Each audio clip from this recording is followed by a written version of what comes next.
Une dernière question, René, sur cette partie d'individualisation. Et n'hésitez pas, si vous avez des questions aussi encore à nous poser.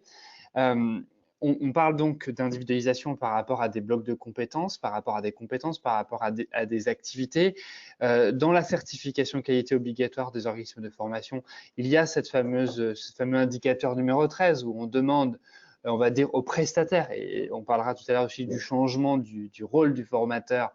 on demande d'anticiper une mission à court terme, à moyen terme et à long terme de l'entreprise pour après individualiser cette formation. Qu'est-ce que vous pouvez penser de cet indicateur-là qui quand même bouscule la pratique de l'organisme de formation, mais aussi du formateur? Alors, je sais que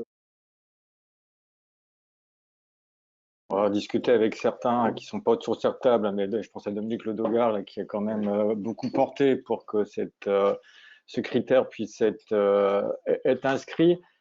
Et c'était dans la logique de la proactivité et donc la capacité dans une phase d'apprentissage d'être à la fois la réponse de l'entreprise et à la fois la réponse et apporter des qualifications qui permettent à la personne de construire un parcours. Moi, parce que avant le webinaire, on discutait, et puis c'est pas le formateur à qui incombe cette mission-là, c'est au prestataire. Et le mot prestataire, il n'est même pas marqué organisme de formation. C'est ce qui est assez surprenant. Donc, je vais quand même mettre organisme de formation derrière prestataire.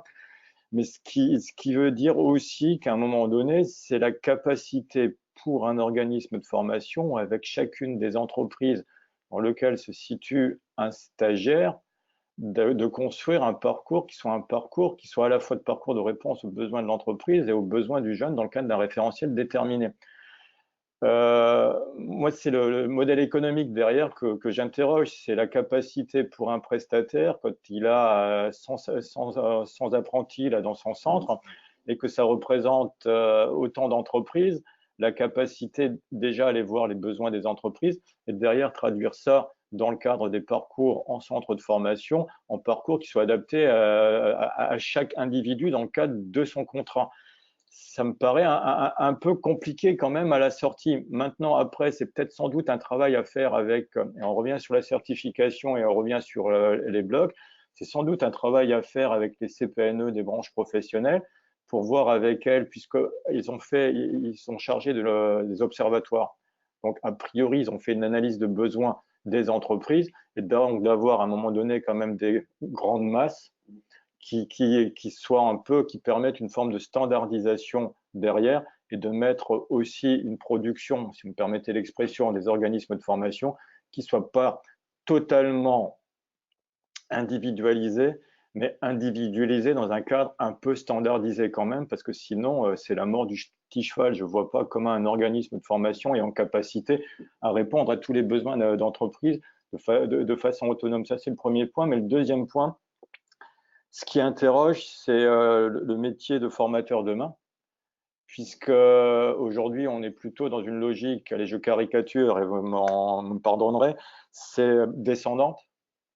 où le formateur vient et apporte des ressources et apporte des connaissances, et la personne va mettre en œuvre les connaissances que le formateur lui donne, et on sait qu'il y a quand même de la perte en ligne assez conséquente,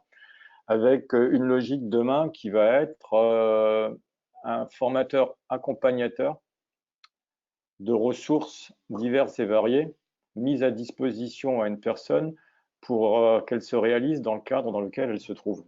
En n'oubliant jamais qu'il y a une certification à la sortie qui est le bloc de compétences et la certification globale, mais que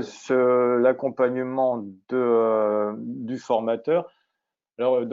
il y en a certains qui parlent plus de formateur, qui parlent de mentor déjà. Hein, si vous allez notamment sur Open Classroom, qui est 100% digitalisé, vous avez.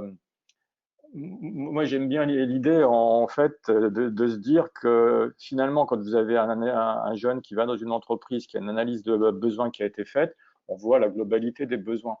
Et puis finalement, le jeune, il se retrouve par une situation, c'est mon Everest à gravir, il faut que j'arrive à avoir tout ça. Le rôle du formateur, ça va être de lui donner les moyens de réaliser l'objectif. Et donc, à un moment donné, de mettre à disposition des ressources Et quand on parle d'individualisation, je l'ai dit tout à l'heure, l'individualisation, c'est la capacité à prendre du recul. Et donc, finalement, le rôle d'un formateur va être beaucoup plus, alors, m'excuserai de la caricature, parce que bon nombre de formateurs le font déjà, d'être des formateurs qui apprennent à apprendre, que des formateurs qui donnent des connaissances et qui les dispensent comme ça, comme on faisait dans le temps. Moi, quand j'étais à la fac, il y a le prof qui arrivait avec son cours, son polycope avec des chiffres récents qui dataient d'il y a 20 ans et qui vous débitait un discours et que vous preniez des notes et vous débrouillez avec. L'objectif aujourd'hui, c'est à la fois de mixer en fait l'accès à la connaissance,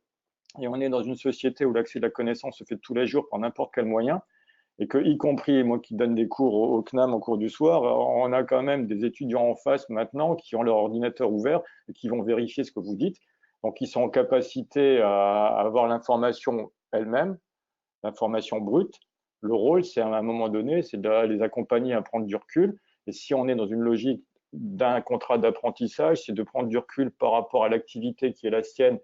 prescrite par l'entreprise, et de voir comment on peut prendre du recul et de voir ce qu'on met en œuvre comme compétences pour réaliser ces choses-là. Et ça, c'est le rôle du formateur, de pouvoir accompagner la personne et de remettre,